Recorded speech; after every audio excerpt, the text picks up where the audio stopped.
Yo, teni oyo bapekisi biso to badako la tango. Or de pesa mina bakonzi balobi ke teni la tamate yo sala kawat.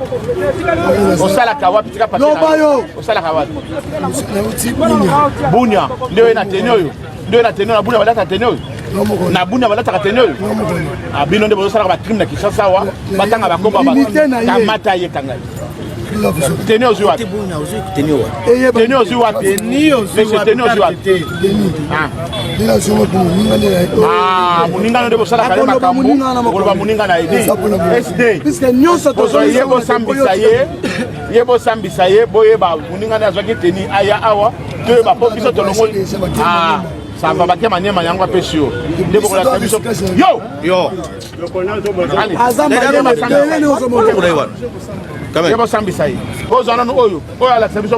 Papa Simba dans le cadre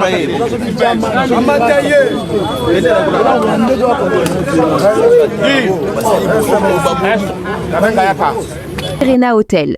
Break convenu entre les deux parties. Les discussions doivent tarder se poursuivre dans 2 heures.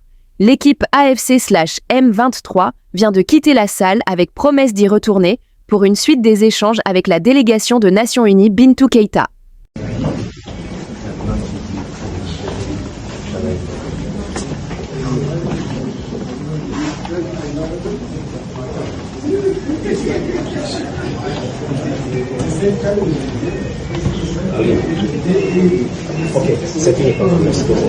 RDC, Bintou Keïta en réunion avec l'AFC M23 à Goma. La représentante spéciale du secrétaire général des Nations Unies, Bintou Keïta, est en réunion ce vendredi 13 juin avec les responsables de l'AFC M23 à Goma, Nord Kivu. La chef de la MONUSCO est arrivée à Goma jeudi à bord d'un hélicoptère qui a atterri au quartier général de la mission onusienne, l'aéroport étant toujours fermé. La rencontre de Goma porte sur la mise en œuvre du mandat de la MONUSCO, notamment la protection des civils, indique la mission. C'est la première réunion officielle entre la rébellion et la mission de l'ONU depuis la prise de Goma fin janvier dernier. Parmi les responsables de la rébellion présents à cette réunion, il y a Corneille Nangaa et Bertrand Bisimwa. Dans la nuit du jeudi 12 au vendredi 13 juin 2025, 2 jeunes hommes ont perdu la vie lors d'une fusillade dans le secteur de Bugamba, près du quartier Ndosho, dans la commune de Karisimbi, au nord Kivu, aux abords de Goma. Les auteurs restent non identifiés. Rama, passionné de football, jouait souvent sur le terrain de Kabacha. Un voisin, Malisa Hangi, raconte « C'était un jeune homme respecté, très investi dans le sport local. Il foulait régulièrement le terrain de quartier et nourrissait de grands rêves dans le foot. » La deuxième victime, surnommée Papa, apparaît dans une vidéo devenue virale où l'on voit une personne touchée par un tir. Les circonstances précises de son décès demeurent en flou. Une habitante de Bugamba, Sifa Nyarassa, confie qu'elle vit dans la peur. Chaque nuit, on vit dans la peur. On ne sait plus à qui se fier, même les couvre-feux semblent inefficaces. Un 3e décès pourrait s'être produit près du camp Katindo, un ancien site militaire affecté par des affrontements, mais cela reste non confirmé.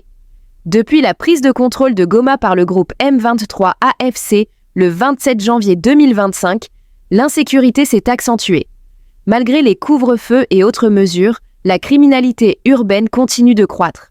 Blaise Lutaza, militant local des droits humains, indique « Assurer la sécurité est un défi permanent. Clairement, la situation n'est plus ce qu'elle était sous l'administration précédente. Les familles pleurent à leurs fils, la peur gagne les communautés et la réputation touristique de Goma est affectée par cette recrudescence de la violence. Interpellation de plus de 150 jeunes lors d'une opération de bouclage à Saké. Les rebelles de l'AFC M23 ont interpellé, jeudi 12 juin, plus de 150 jeunes lors d'une opération dite de bouclage dans la cité de Saké, au nord Kivu. Certaines sources proches de la rébellion justifient cette opération, qui n'est pas la première dans la zone, par le souci de stabiliser Saké, en proie à plusieurs cas d'insécurité. Après une vérification des identités, certains de ces jeunes devraient être relâchés, indiquent les mêmes sources. Si ces opérations de bouclage sont présentées comme une mesure sécuritaire, elles suscitent cependant des inquiétudes parmi les activistes des droits humains qui dénoncent d'ochalance des traitements inhumains infligés à certains jeunes interpellés. Assemblée nationale, mise en place, la commission spéciale entame l'examen de la demande d'autorisation de poursuite contre C. Mutamba. La commission spéciale temporaire chargée d'examiner le réquisitoire du procureur général près la Cour de cassation sollicitant l'autorisation de poursuites judiciaires contre le ministre de la Justice, Constant Mutamba, a démarré ses travaux le jeudi 12 juin 2025. Cette commission a été mise en place par le rapporteur de l'Assemblée nationale, Jacques Joly, afin d'accélérer les travaux avant la date butoir. Voici la composition de la commission. Président, député national Sindani Kandambou Donald, premier vice-président, Fumi Mapanda Malamba Zéphirin, deuxième vice-président, Micheline Mpundu Lundeba, rapporteur, Bilamine Langu Claude, rapporteur adjoint, Bileni, Kwinya Aïe Dieudonné. Ladite commission a seulement 3 jours pour présenter son rapport à la plénière, avant la clôture de la session de mars prévue le 15 juin prochain.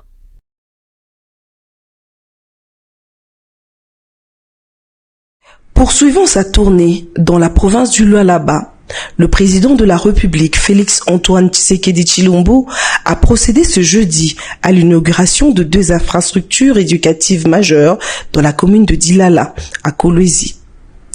Première infrastructure rendue opérationnelle, le centre de formation dénommé la Cité de la Commune. Il s'agit d'un complexe de formation érigé grâce au financement de la redevance minière locale.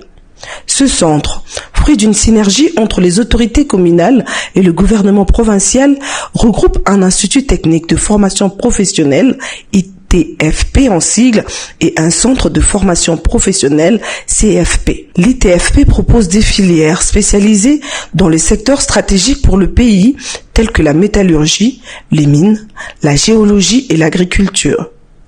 Les CFP, quant à lui, offrent de formations dans des métiers d'avenir comme la coupe et couture, le modélisme, l'esthétique ou encore l'art culinaire. Avec ses 6 ateliers, 12 salles de classe, 4 salles d'agronomie, 2 internats, un amphithéâtre, une piscine, un stade avec piste d'athlétisme et une salle de cinéma, la Cité de la Commune peut accueillir jusqu'à 900 apprenants. Ce qui permet de répondre à la fois aux aspirations de la jeunesse et aux besoins réels du marché de l'emploi dans une province minière en pleine mutation. La deuxième infrastructure inaugurée est le nouveau bâtiment de l'Institut supérieur pédagogique de Kolwezi, ISP. Locataire depuis plusieurs années, l'ISP Kolwezi dispose désormais de ses propres infrastructures modernes, bâties sur un site de plus de 3300 mètres carrés. Le campus comprend 16 salles de classe, un dispensaire, un terrain de football, ainsi qu'une station solaire photovoltaïque.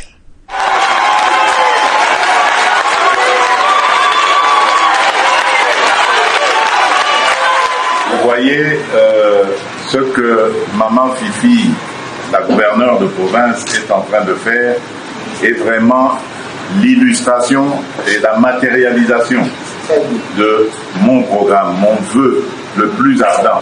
C'est votre pays, vous avez un beau pays, un magnifique pays. Vous voyez d'ailleurs que nos ennemis nous l'envient, ils font tout pour nous diviser, ils font tout pour nous déstabiliser, nous interrompre dans notre développement, mais ils n'y arriveront pas. Nous avons le devoir de vous encadrer, de vous apporter les moyens nécessaires de l'État pour vous permettre d'évoluer. Parce que le Congo de demain, c'est vous qui allez le diriger. Et vous avez besoin d'être dans de très bonnes conditions et d'être formé dans de bonnes conditions. Toutes ces réalisations sont saluées par la population. Elles s'inscrivent dans la vision du chef de l'État qui a consacré la gratuité de l'enseignement et le développement de compétences techniques. Grâce à l'appui du programme de développement local de 145 territoires, PDL 145T en sigle, ces projets témoignent d'un double engagement, garantir un accès équitable à une éducation de qualité et renforcer l'autonomie économique de la jeunesse congolaise.